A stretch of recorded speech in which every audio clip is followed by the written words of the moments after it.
The smell of cheap incense and something distinctly un-Dale hit him first. He pushed the living room door open to find Brenda on the yoga mat, legs tangled, Dusty hovering inches above her. Brenda's eyes went wide, a raw animal surprise. Dale's briefcase slipped from his numb fingers, thudding softly to the carpet, a sharp consequence. "Dale," she gasped. You're home early." Dale returns home unexpectedly to retrieve work files. He discovers his wife, Brenda, with her yoga instructor, Dusty, in their living room. Dale freezes in the doorway, his briefcase falling from his hand. Brenda looks up, eyes wide with shock, as Dusty scrambles to his feet. Brenda questions Dale's early arrival, a hint of accusation in her voice. Dale remains silent, overwhelmed by the stench of betrayal and the scene before him. He turns and walks out, Brenda's pleas to wait echoing behind him.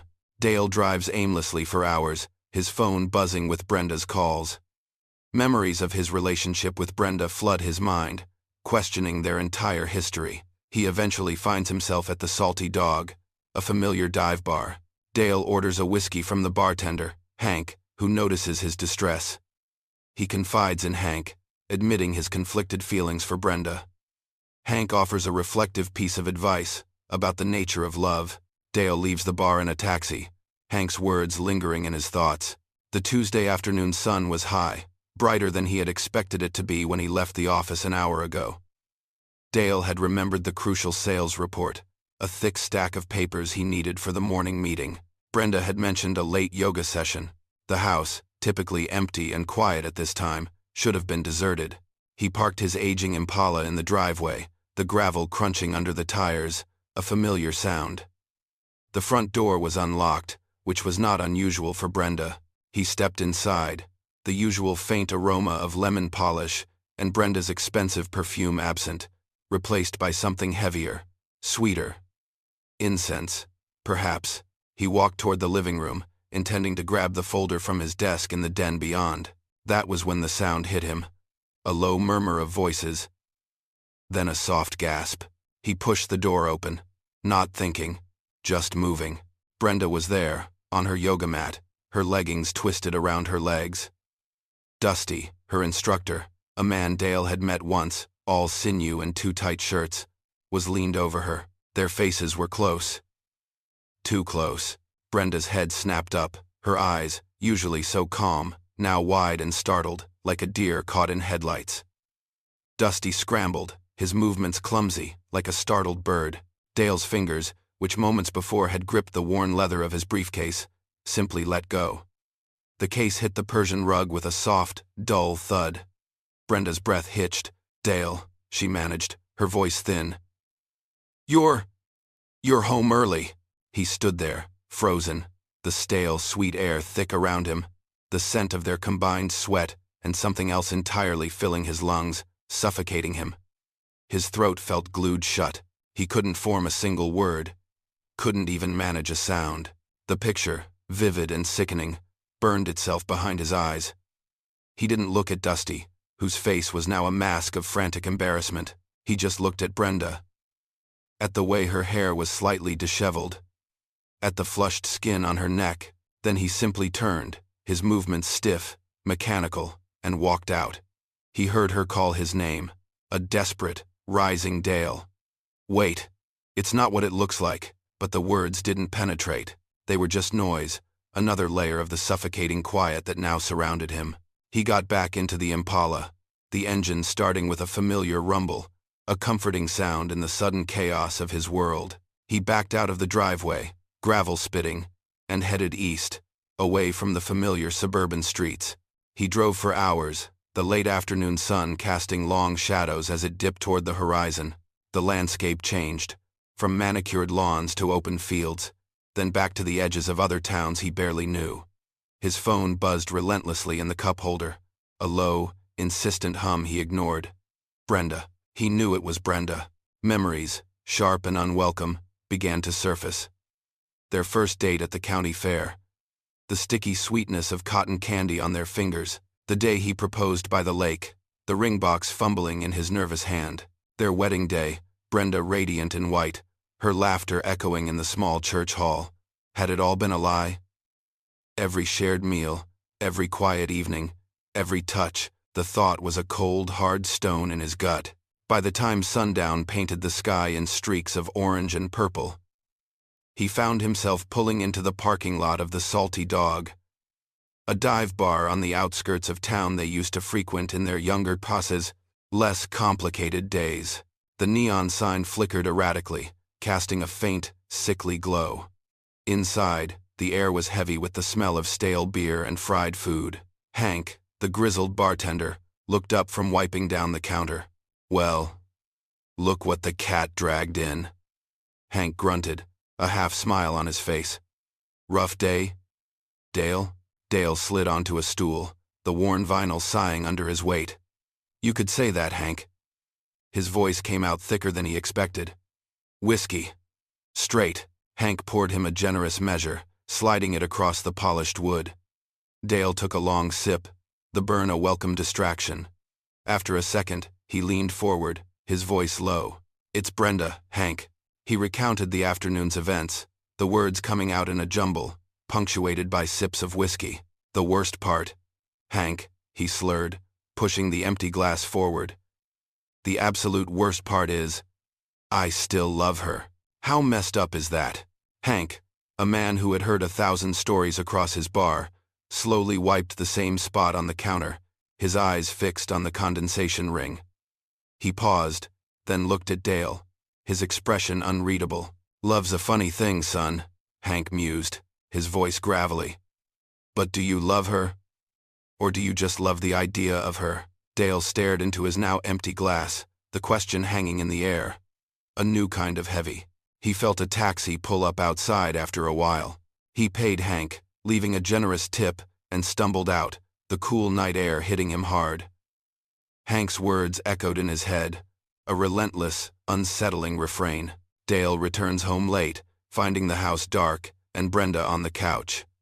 Brenda, her eyes red from crying, immediately asks Dale to talk. Dale looks at her, feeling only a cold, hard emptiness, not anger or sadness.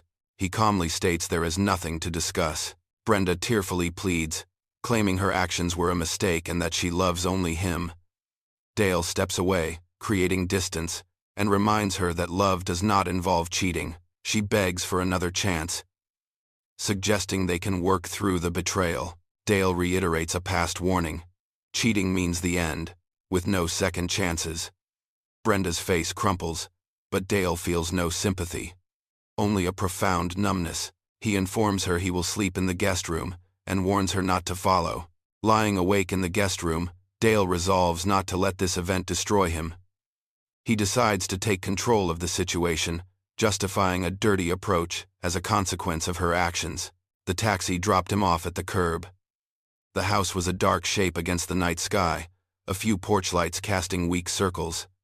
He paid the driver and stepped onto the familiar walkway. Each step felt heavy, deliberate. Inside, the usual faint hum of the refrigerator was the only sound. He didn't bother turning on the lights. He found Brenda curled on the sofa in the living room, a crumpled blanket around her, the muted glow of the street lamp filtering through the window illuminating her. Her face was puffy, her eyes red-rimmed. As he entered the room, she uncurled, sitting bolt upright. "Dale," she gasped, her voice raw, thick with tears. "Please, can we talk?" She started to rise, to move towards him, her hands outstretched in a tentative gesture. He looked at her, at the woman he had shared a bed with for 15 years. The woman whose face was as familiar as his own reflection. There was no surge of anger, no sudden wrench of pain, just a cold, hard emptiness settling in his chest, an echo of Hank's words. He felt nothing. Not rage, not sorrow. Just the absence of everything. He stayed by the doorway, his coat still on, his hands hanging loosely at his sides. "There's nothing to talk about, Brenda," he said, his voice flat, eerily calm. It was a strange sensation, speaking with such an even tone when his world had just fractured. Her face crumpled further, fresh tears tracing paths down her cheeks. "It was a mistake, a stupid, awful mistake. It didn't mean anything, Dale, I swear. I love you, Dale, only you." Her voice rose with each desperate plea, bouncing off the quiet walls. He took a small step back, widening the distance between them, putting her out of reach. "You don't cheat on someone you love, Brenda," he stated, his gaze steady. The words felt like facts, unarguable. "Please, Dale, give me another chance. We can work through this. We can go to counseling, anything you want." She was on her feet now, wringing her hands, her shoulders shaking. He looked her dead in the eye, the same way he'd looked at her on their wedding day, the day he'd made his promise. "I told you, Brenda," he said, his voice a low, unwavering current. "Years ago. Remember? I told you if you ever cheated on me, that was it. No second chances. We're done." He remembered the conversation, a casual one over dinner, a hypothetical, what if, that had now become a brutal reality. He had meant every word then, and he meant them now. Her breath hitched. Her face, already a landscape of distress, seemed to crack, to simply crumble under the weight of his words. Her lower lip trembled, and she let out a small, choked sob, burying her face in her hands. He watched her, a detached observer. Still, that cold, hard emptiness remained. He felt no surge of sympathy, no urge to comfort her, only a numb, deep-seated betrayal, like a physical wound that had not yet begun to bleed. He finally moved, peeling off his coat and tossing it over the back of a nearby chair. "I'm sleeping in the guest room," he stated, his voice still even, but carrying a quiet finality. He paused at the archway, looking back at her hunched figure. "Don't follow me."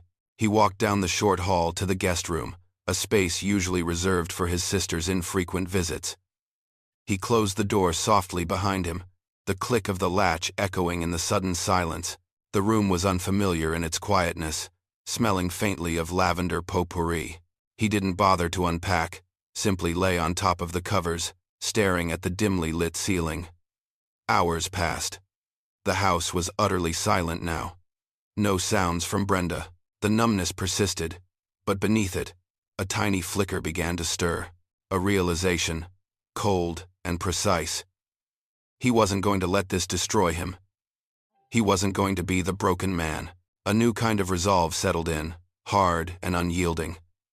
He had always been a man who took control, who planned, who executed, and if taking control now meant navigating this messy situation with a certain ruthless pragmatism, well, she had started it. She had broken the rules first. The thought brought no satisfaction, only a stark clarity. The following weeks are characterized by a facade of normalcy. Dale and Brenda attend couples therapy sessions with Dr. Peterson. Brenda expresses deep remorse, crying, apologizing, and promising fidelity. Dale maintains a stoic demeanor, playing the part of a wounded but open-minded husband. Dr. Peterson asks Dale directly about his feelings regarding Brenda's actions. Dale delivers a crushing blow, stating he no longer recognizes the woman he married. Brenda protests, asserting the reality and strength of their relationship. Dale sharply distinguishes her actions from a simple mistake, calling it a deliberate choice. The therapy session deteriorates into a loud argument, ending with them leaving separately. At home, a tense atmosphere prevails, as Brenda attempts reconciliation through gestures and intimacy. Dale finds himself unable to be intimate, his mind replaying images of Brenda and Dusty. Approximately a week after the initial discovery, Brenda proposes renewing their wedding vows. Dale reacts with incredulity, questioning her timing and intentions. He delivers a cutting remark about the sanctity of vows after her betrayal. Brenda's efforts crumble, and she tearfully asks what more he expects from her. Dale instructs her to leave him alone and retreats to the guest room, ignoring her distress. The next few weeks stretched into a peculiar blur, a performance staged for an invisible audience. On the surface, things took on a semblance of normalcy. The dishes were washed, the lawn was mowed, and the mail was collected. Beneath it all, a silent war simmered. The guest room became his permanent address in the house, a sterile, quiet retreat. Brenda had found Dr. Peterson, a therapist with an office downtown, all soft lighting and potted plants. They started going twice a week. Brenda would sit forward on the plush armchair, her voice often thick with tears. She cried, she apologized, she swore it would never happen again, her hands clasped, her eyes pleading. She spoke of regret, of a momentary lapse, of loving only him. Her remorse seemed genuine enough, the kind of raw emotion people expected. Dale, however, sat back in his own armchair, a quiet observer. He played the role of the hurt, yet hopeful husband, nodding occasionally. His face, a carefully constructed mask of resignation. He didn't interrupt her. He didn't defend himself. He just listened. The coldness in his gut, a constant companion. One Tuesday, Dr. Peterson, a man with a neatly trimmed beard and a calm, measured voice, turned his attention to Dale. "Dale," he began, his gaze soft but direct. "Brenda has expressed a great deal of sorrow and a desire to make amends. How do you feel about what Brenda's done?" Dale looked at Brenda. Her eyes, still red-rimmed from earlier tears, were fixed on him, a fragile hope flickering in their depths. He held her gaze for a beat too long, then crushed that hope. "I feel like I don't know who she is anymore," he stated, his voice even, devoid of inflection. The words hung in the air, heavy and blunt. Brenda flinched, as if he had physically struck her. "That's not true, Dale. What we have is real. All those years, everything we built." Her voice trailed off, a desperate tremor in it. Dale cut her off, his voice rising, a controlled anger finally surfacing, an anger he hadn't allowed himself to feel until now. "A mistake is forgetting to pick up milk from the store, Brenda. A mistake is leaving your keys on the counter. Sleeping with another man in our bed, in our house. That's not a mistake, that's a choice." He saw Dr. Peterson shift slightly, his pen hovering over his notepad. The session devolved quickly after that. Brenda burst into fresh tears, accusing him of being cruel, of not caring. Dale remained firm, repeating his earlier words, the quiet room filled with their raised voices, a cacophony of accusation and denial. They left separately that day, Brenda rushing out ahead of him, her shoulders shaking. At home, the tension was a physical presence. They moved around each other like strangers sharing an unfamiliar space. Brenda tried to make amends. There were his favorite meals, lovingly prepared and left on the table. Small, thoughtful gifts appeared on his dresser. She would approach him in the evenings, her touch tentative, seeking intimacy. Each time her hand brushed his arm, or her body pressed against his in the hallway, his mind went cold. He didn't see her touch. He saw her hands on Dusty. He felt nothing but a quiet revulsion that he kept carefully hidden. About a week after what he now mentally referred to as D-Day, Brenda approached him as he was pouring himself a glass of water in the kitchen. "Dale," she began softly, her voice hesitant, "I've been thinking." He waited, silently. Maybe we should renew our vows?" He stared at her, the glass halfway to his lips. The proposal was so utterly unexpected, so tone-deaf, it almost made him laugh. "You want to renew our vows now?" he asked, his voice flat with disbelief. She nodded earnestly, a faint hope rekindling in her eyes. "Yes, a fresh start. To show we're committed to each other. To fixing this." He did laugh then, a short, bitter, incredulous sound that was more a scoff than actual amusement. "You broke our vows, Brenda," he said, the words cutting through the quiet kitchen. "The first ones. What makes you think new ones would mean anything?" Her face fell, the hope draining from her expression. Tears welled instantly, shimmering in her eyes. "I'm trying, Dale. I'm really trying. What do you want me to do?" He set his glass down on the counter with a quiet thud. He looked at her, at the raw desperation on her face, and felt nothing. "I want you to leave me alone," he said, his voice quiet, final. He turned and walked to the guest room, closing the door behind him. He heard her sobs start moments later, muffled but distinct, through the thin wood. Dale resolves to shift from a defensive to an offensive strategy. He hires a private investigator the following day. His goal is to gather proof that Brenda's infidelity was not an isolated incident. The investigator's initial reports confirm multiple affairs beyond Dusty. New names emerge: Todd, the local barista, and Wayne, an old college friend. Each new piece of evidence inflicts a deeper, painful emotional wound on Dale. Dale chooses not to confront Brenda yet, opting to meticulously collect more proof. He continues to maintain the facade of a hurt but still forgiving husband. Brenda, meanwhile, exhibits what appears to be genuine remorse, showering him with gifts and attention. Dale observes her efforts, which paradoxically strengthen his resolve and cold determination. One afternoon, Brenda unexpectedly presents Dale with a booking for a weekend getaway. The destination is the bed and breakfast where they had spent their honeymoon. Brenda expresses hope that the trip will help them reconnect and focus on their relationship. Dale feigns a smile, agreeing to the plans with an outward appearance of enthusiasm. Lying in the quiet of the guest room, the stale lavender scent doing little to soothe his restless mind, Dale knew the game had changed. He wasn't just going to react anymore. He wasn't going to simply absorb the blows. He had to be proactive. The thought solidified into a hard knot of purpose in his stomach. He wasn't playing defense any longer. The next morning, before he left for work, he made a call. A discreet inquiry to a contact he knew through a friend, a man who knew a guy for situations like this. By lunchtime, he had an appointment. He met the private investigator, a man named Miller, in a quiet diner on the edge of town, far from his usual routes. Miller was lean, graying, with eyes that seemed to miss nothing. Dale laid out his request, keeping his voice steady, detached. He needed proof. Not just for Dusty. He needed to know if this mistake was an isolated incident or part of a larger, uglier pattern. He needed facts, dates, names, locations, cold, hard evidence. The reports started coming in a few weeks later. Discreet envelopes delivered to a P.O. box Dale had set up. Each one was like a fresh stab, but the kind that didn't bleed immediately. It was worse. It twisted. Dusty, it turned out, was merely the tip of an iceberg he hadn't known existed.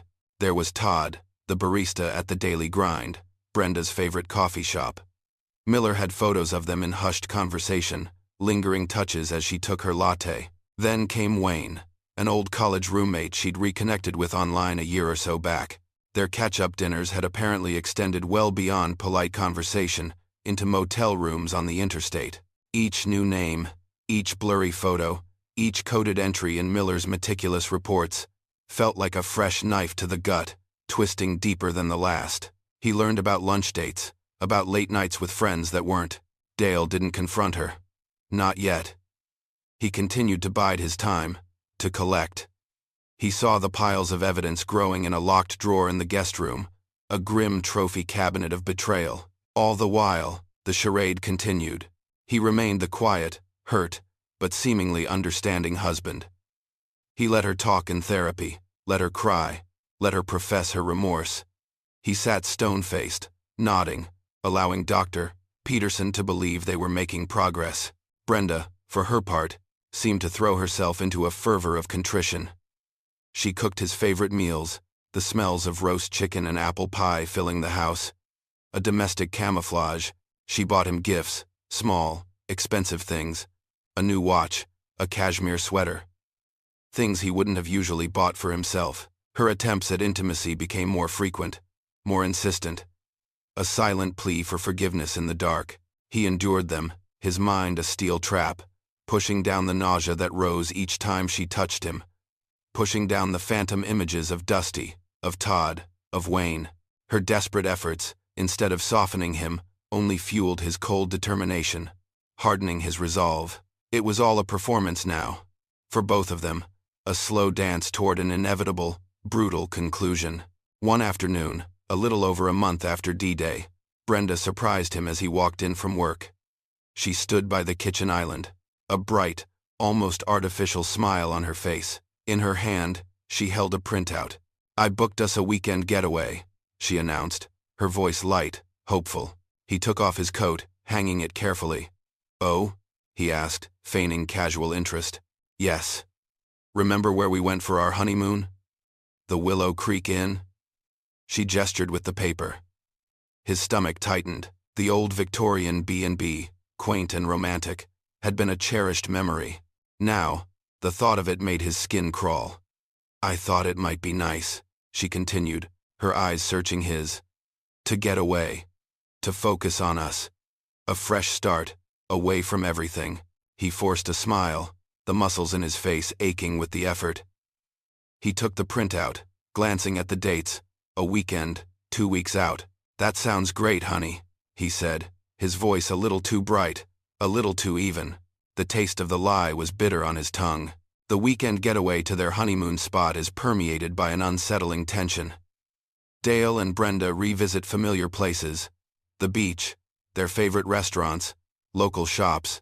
Dale constantly feels the oppressive weight of the incriminating evidence hidden at home.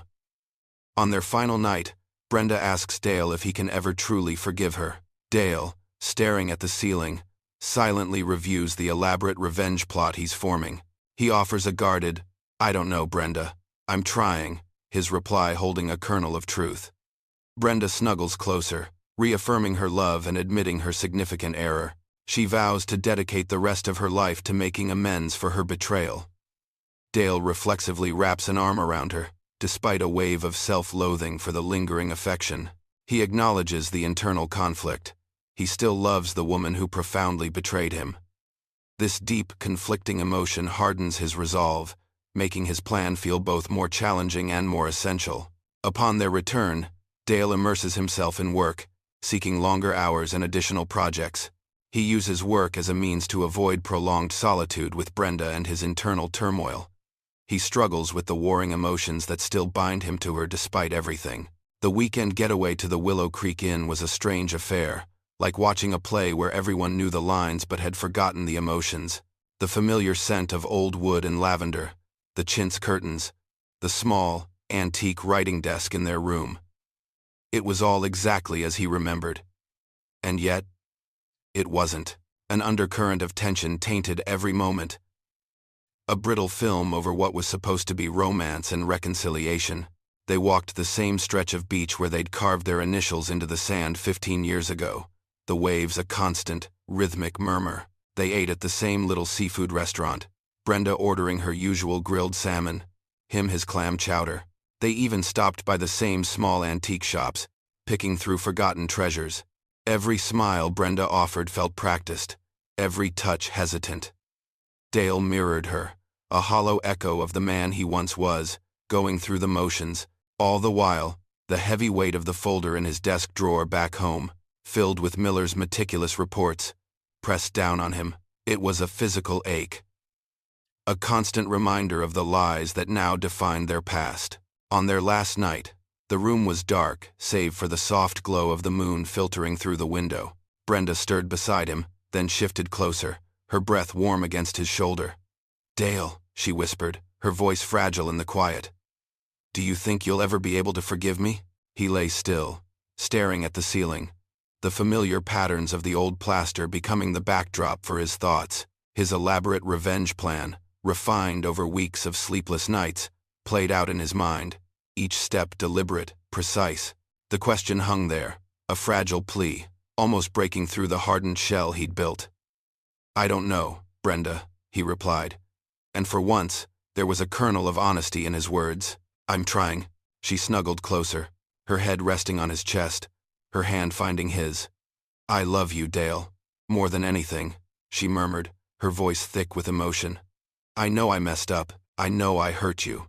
I'll spend the rest of my life making it up to you. I swear." He wrapped an arm around her, the familiar comfort of her body pressed against his. He hated himself for the surge of affection, the ghost of the connection they once shared. This woman had betrayed him in the worst possible way, in ways he was still discovering, and yet, an undeniable, infuriating part of him still loved her. It was a messy, inconvenient truth. This conflicting emotion, this persistent pull, didn't derail his plan. If anything, it made it more difficult, more agonizing, and all the more necessary. It was a constant reminder of what he had lost, of the depth of the deception. It was a wound that would only heal, he rationalized, when justice, his own version of it, was served. You might wonder how a man can hold such contrasting feelings. Stick around to the end to see how life's costly choices unfold. Upon returning home, the quiet house felt even more suffocating. The illusion of the getaway shattered instantly. Dale threw himself into work, a desperate bid for distraction. He stayed late, volunteering for extra projects, taking on every assignment his boss offered. Anything to avoid being alone with Brenda, to avoid the living room sofa, to avoid the guest room and the folder it contained, anything to avoid the warring emotions that still churned within him, a maelstrom he couldn't quite contain, even as he planned her downfall. Dale meticulously finalizes his plan, ensuring all evidence is irrefutable. He schedules a meeting with Brenda and their lawyer, keeping the lawyer unaware of the full extent of the betrayal. During the meeting, Dale calmly presents a comprehensive account of Brenda's documented affairs. He reveals supporting evidence, including photos, text messages, and credit card statements. Brenda's initial attempts at denial quickly collapse into shock, followed by desperate pleas. She screams, accusing Dale of cruelty for his actions. Dale responds with an unwavering voice, stating that she made her choices and now must face the consequences. He formally announces his intention to file for divorce, citing infidelity as the grounds. Her lawyer, confronted by the overwhelming proof, is left with minimal options. Brenda storms out, threatening to expose Dale, but he remains confident in his strategic advantage. The legal divorce proceedings commence, marked by Brenda's efforts to protect her reputation. Dale maintains his firm stance throughout the process. He experiences a grim satisfaction mixed with an unexpected, persistent hollowness. The sting of the marriage betrayal continues to linger despite his calculated victory. After the weekend getaway, the veneer of reconciliation had worn thin, exposing the raw, ugly truth beneath. Dale spent the following days in his guest room, not just avoiding Brenda, but finalizing his plan. He spread Miller's reports across the desk, cross-referencing dates, printing out text messages from his phone records, highlighting specific credit card statements that showed motel charges or expensive dinners he hadn't attended. Every piece of evidence was meticulously organized, labeled, and placed into a binder. It had to be undeniable. A fortress of facts. He then called their lawyer, a man named Mr. Davies, a family friend who had handled their wills and a few minor property deeds over the years. Dale kept his voice neutral, merely stating he needed to discuss significant marital issues. He arranged a meeting for them all. Him, Brenda, and Mr. Davies. Brenda was confused, but agreed, perhaps hoping it was a step towards a formal separation she could control. Mr. Davies was polite, professional, entirely unaware of the full scope of what was about to unfold. The meeting took place in Mr. Davies's sterile office, a room filled with law books and the faint smell of old paper. Brenda sat stiffly beside him, her face a mixture of apprehension and forced composure. Dale sat opposite, his hands clasped on the table, the heavy binder resting in front of him. Mr. Davies poured them all water. "Brenda," Dale began, his voice calm, cutting through the quiet office air. "We need to talk about your choices." He pushed the binder across the polished table, opening it to the first section. Dusty. The dates, the photos from Miller, the detailed accounts of their meetings. Brenda's eyes widened as she scanned the pages, her face paling. Mr. Davies, initially leaning back, now sat forward, his brow furrowed. He continued, systematically, page by page. "And then there's Todd, Brenda," he said, turning the page to the next section. He laid out the receipts from the daily grind, the dates corresponding to her late errands, the blurry photos of them at a park bench taken by Miller. Brenda's hand trembled, then she slammed it down on the table, a sharp crack in the silence. "This is ridiculous. Dale, this is all fabricated." Dale didn't flinch. "Is it?" He moved on to Wayne.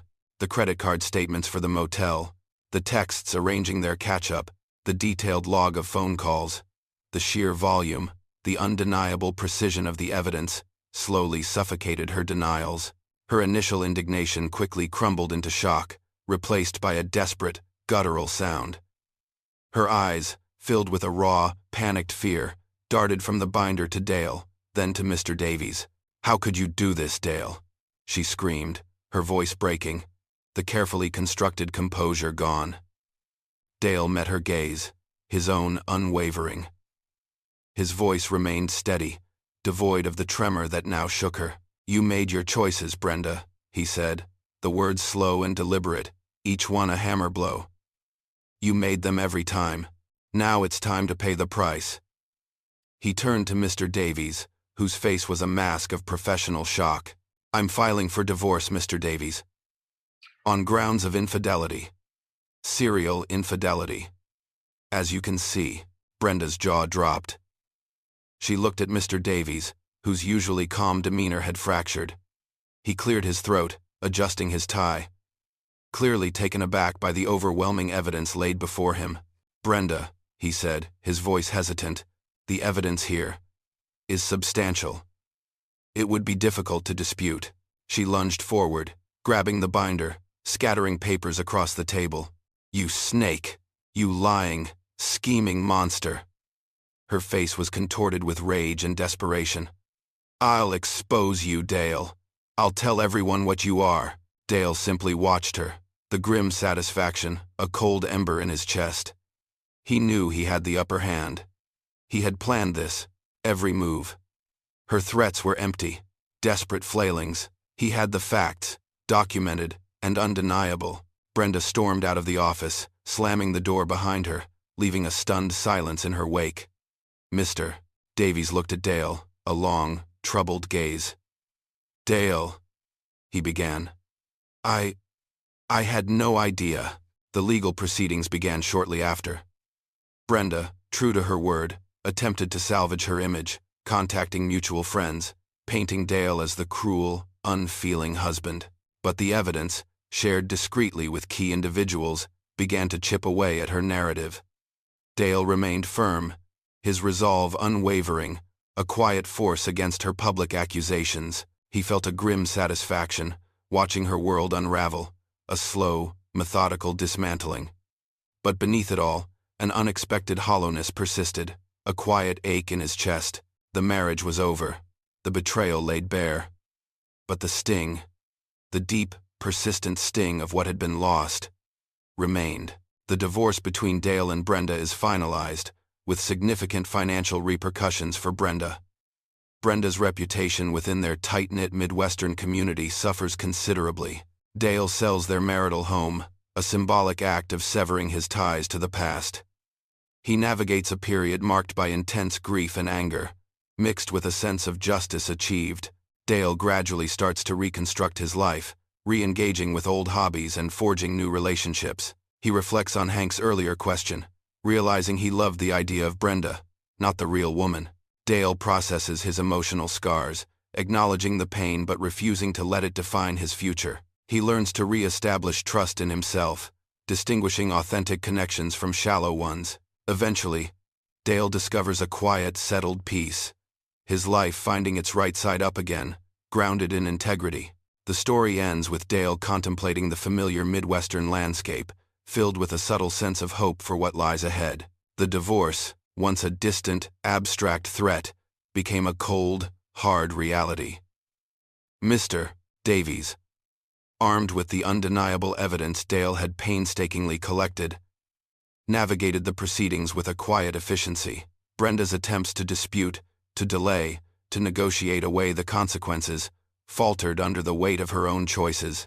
The financial settlement, reflecting her documented infidelities and Dale's meticulous record-keeping, was significant.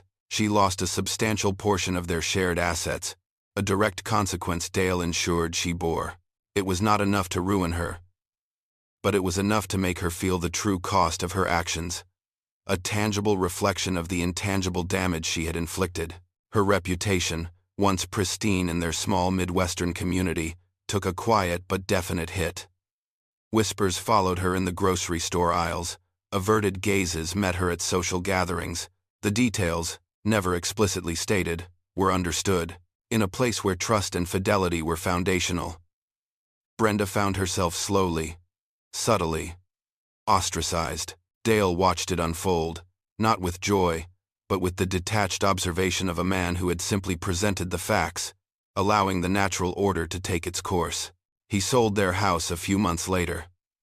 The familiar rooms, once filled with the ghosts of shared laughter and silent betrayals, were emptied, stripped bare. Each echo in the vacant spaces was a goodbye, a physical severing of ties to a past he no longer recognized. He remembered the feeling of carrying Brenda over the threshold, the promise of a future. Now, the empty threshold felt like an ending, a necessary, painful liberation. He moved into a smaller, simpler place on the edge of town, closer to the fields and the quiet stretches of road. A fresh start. The immediate aftermath was a strange blend of emotions. A profound sense of grief, for the life he thought he had, for the woman he believed he loved. A simmering anger, never truly extinguished, for the years of deceit. And yet, a grim satisfaction settled in, a quiet sense of justice served. It wasn't triumph. It was more like the heavy calm, after a long, brutal storm. He spent many nights alone, staring into the darkness, wrestling with the warring parts of himself, the man who had been shattered, and the man who had systematically dismantled another's life. Slowly, almost imperceptibly, he began to rebuild. He rediscovered his old fishing rods in the garage, spending Saturdays by the quiet riverbanks, the rhythmic cast and retrieve a soothing balm. He started going to the community center's woodworking class, the scent of sawdust a welcome distraction, the tangible creation of something new, a quiet comfort. He even found himself talking more to people, making new connections, simple, honest conversations that required no pretense. One crisp autumn evening, as he watched the sunset paint the endless Midwestern sky in hues of orange and purple, Hank's words drifted back to him. "Do you love her? Or do you just love the idea of her?" The question, once an unsettling echo, now resonated with startling clarity. He realized, with a profound, almost painful certainty, that it had been the latter. He had loved the idea of Brenda, the life they were supposed to have, the image of their perfect suburban existence. The real Brenda, the one who had cheated multiple times, was a stranger. This realization, while painful, was also liberating. It untangled the emotional knots, allowing the healing to truly begin. He acknowledged the emotional scars, quiet, faded marks on his soul, like old physical wounds that ached on cold days. But he refused to let them define him. He wasn't the victim, nor was he merely the architect of retribution. He was a man who had faced betrayal and found a way through it, not unscathed, but stronger. He learned to trust himself again, to discern genuine connection from superficial attraction, to look beyond the surface. A lesson painfully learned. He finally found a quiet peace, not an exuberant happiness, but a settled contentment. A life right side up again, marked by integrity and self-respect, built on solid ground. The divorce was finalized, the legal documents cool and official in Mr. Davies's office. Brenda faced the financial consequences Dale had ensured, a significant reduction in her comfort, a tangible cost for her choices. Her name, once spoken with pleasant familiarity in town, now carried an unspoken caveat, a quiet judgment. Dale sold the house, the empty rooms echoing not with memory, but with a stark finality. It was a clean break, a severance from the past he no longer recognized as his own. A period of quiet grief followed, a deep ache for the life that had been, intertwined with a simmering anger that occasionally flared. Yet, beneath it all, a sense of justice settled in, grim and unwavering. He began to rebuild, finding solace in the familiar rhythm of the river with a fishing rod, the scent of fresh sawdust in the workshop. Hank's words, "Do you love her?" or "the idea of her?" finally found their answer. It was the idea. The perfect picture he'd held, now shattered. He carried the scars, not as badges of victimhood, but as reminders. Lessons learned, quietly endured. He learned to trust himself again, to discern genuine connection from fleeting fancy. Time passed, as it always does, and the sharp edges of betrayal softened into a dull ache. He found a quiet peace, a life right side up again, built on integrity, not illusion. Looking out over the fields, under the vast Midwestern sky, Dale felt a subtle, undeniable hope for whatever came next.